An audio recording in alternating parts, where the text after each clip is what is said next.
चाहे आपको थोड़ी बहुत इंग्लिश आती है, चाहे आप ज़ीरो से ही सीखना शुरू करना चाहते हैं, then this video is for you. In this you will be taught every point step by step with full guidance from day 1 to the end. First and foremost, it's important to commit yourself to learning English. आप अपने आप से एक challenge करो कि 2025 आने तक आप खुद को इतना तो इंग्लिश में इन्वॉल्व कर लो कि आप कॉन्फिडेंटली इंग्लिश बोल पाओ and without the fear of making mistakes. I will tell you to start with simple things and how you can do that. You will know in this video. वैसे हमारा ये challenge 2 months का है जिससे हम step by step cover करेंगे. हम grammar को भी साथ साथ रिवाइज करते जाएंगे और हम वोकैबुलरी एंड प्रोनाउंसिएशन पे भी फोकस करेंगे. सो फर्स्ट वीक में आपको क्या करना है? First of all start with reading. So first week से हम रीडिंग स्टार्ट करेंगे. Read simple books and articles which written in simple English.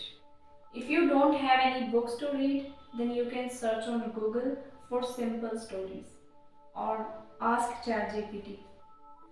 Reading आपको लाउडली करनी है, वो इसलिए क्योंकि इससे हमारे बोलने में स्मूथनेस आती है. ऐसा करने से आपकी प्रोनाउंसिएशन इम्प्रूव होगी और साथ ही साथ फ्लुएंसी भी मेंटेन होगी. The second thing is grammar. तो ये आपको ज़्यादा नहीं करनी है, इसमें आपको रिकॉग्नाइज करना है सेंटेंसेस को कि कौन सा सेंटेंस प्रेजेंट का है, कौन सा सेंटेंस पास्ट का है एंड कौन सा सेंटेंस फ्यूचर का है. The third thing is listening. There are various form of listening. You can watch short English series on YouTube and you will also find animated series and you will also find vocabulary on different topics. By this you can practice speaking English. You can build the habit of speaking English by mimicking and by using phrases. Second week में आपको अपने like, dislike और अपनी preference को English में elaborate करना है. Put questions about what, why, where, when if you are practicing with your friend. लेकिन अगर आप हिचकिचाते हैं शुरू में किसी के साथ इंग्लिश में बात करने में, तो फिर आप चैट जीपीटी का यूज़ कर सकते हैं, लेकिन वहाँ पे लिख कर प्रैक्टिस होगी. आप ऐसा कर सकते हैं कि जो भी बात आप चैट जीपीटी पे लिख कर रहे हो उसे आप बाद में बोल कर प्रैक्टिस करें.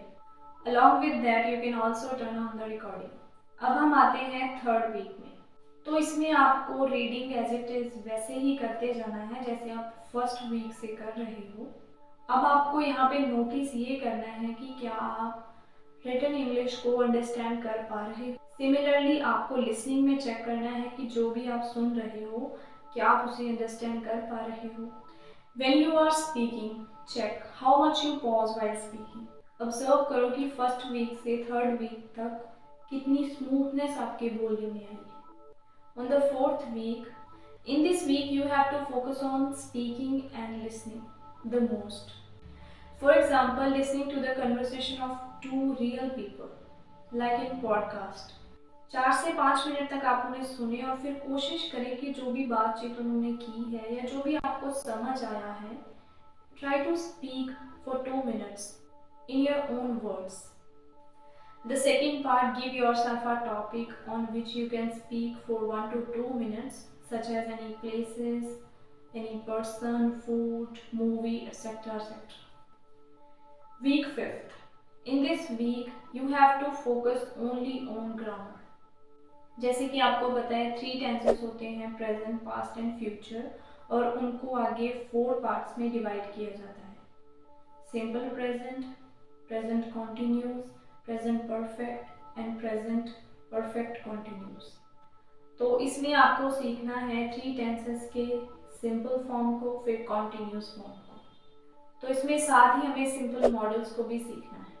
ग्रामर को प्रैक्टिस करने के लिए आपको गूगल पे इससे रिलेटेड एक्सरसाइज मिल जाएंगी. अगर आपको मॉडल्स की प्रैक्टिस करनी है then you can search on Google. अगर आपको टेंस की प्रैक्टिस करनी है then you can search on Google. तो अब हम आ चुके हैं 6th वीक में. तो फर्स्ट वीक से लेकर अब तक आपका बेसिक तो क्लियर हो चुका होगा आप चैट जीपीटी के थ्रू भी प्रैक्टिस कर सकते हैं और चेक कर सकते हैं अपने लेवल को। तो ऐसे ही हमें नेक्स्ट लेवल पर जाने के लिए सेम प्रोसीजर को ही फॉलो करना होता है, लेकिन अब हमें सिंपल से थोड़ा ऊपर जाना है, तो हमें उस चीज़ पे ध्यान देना है। तो 6th वीक में आपका इतना ही काम है कि आपने अपने लेवल को चेक करना है कि आपका बेसिक लेवल क्लियर हो चुका है या नहीं। So now week 7th। In this week, तो इसमें आपको ये करना है कि जो भी आप एक्टिविटीज़ अपनी डेली लाइफ में करते हो, आप उनसे रिलेटेड वोकैबुलरी को सीखें और यूज़ करें। जैसे कि शॉपिंग, तो शॉपिंग में ड्रेसेस, शूज़, कॉस्मेटिक्स, तो ऐसे काफ़ी चीज़ें आ जाती हैं और आप उनसे रिलेटेड जो भी वोकैबुलरी है आप सीखें और यूज़ करें। जैसे कि वीकेंड पे आप जो भी प्लानिंग करते हो, जो भी आपने करना है, एक्टिविटीज़ करनी है, जो भी आपने खाना है, पहनना है, तो उसी रिलेटेड आपको काफ़ी सारी वोकैबुलरीज आपके पास सीखने को होंगी। तो आप उसी से रिलेटेड वोकैबुलरी को सीखें, सर्च करें और फिर आप उसे यूज़ करें। तो ऐसे आप अपनी खुद की लाइफ से ही इंग्लिश की काफ़ी सारी प्रैक्टिस कर सकते हैं। As you keep learning, you will keep exploring yourself. Lastly, week 8. Continue reading, writing, listening and speaking in English. Celebrate when you reach fluency. So last में मैं आपसे यही कहूँगी कि आप खुद से ये कमिटमेंट करें कि मुझे इस चैलेंज को पूरा करना है। मुझे किसी के लिए नहीं बल्कि मुझे खुद के लिए पूरा करना है।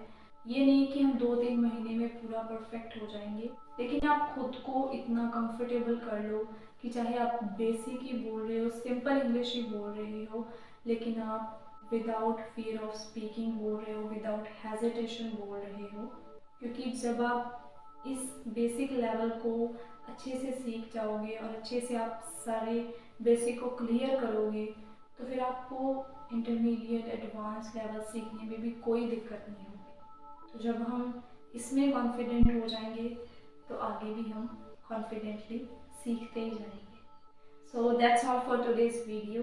सो आई होप आपको आज का वीडियो अच्छा लगा हो और जो भी आज आपको सिखाया गया है, जो भी आपको बताया गया है, डेफिनेटली आप उसे फॉलो करोगे। If you like today's video, hit the thumbs up and don't forget to subscribe my channel. Keep practicing. See you soon.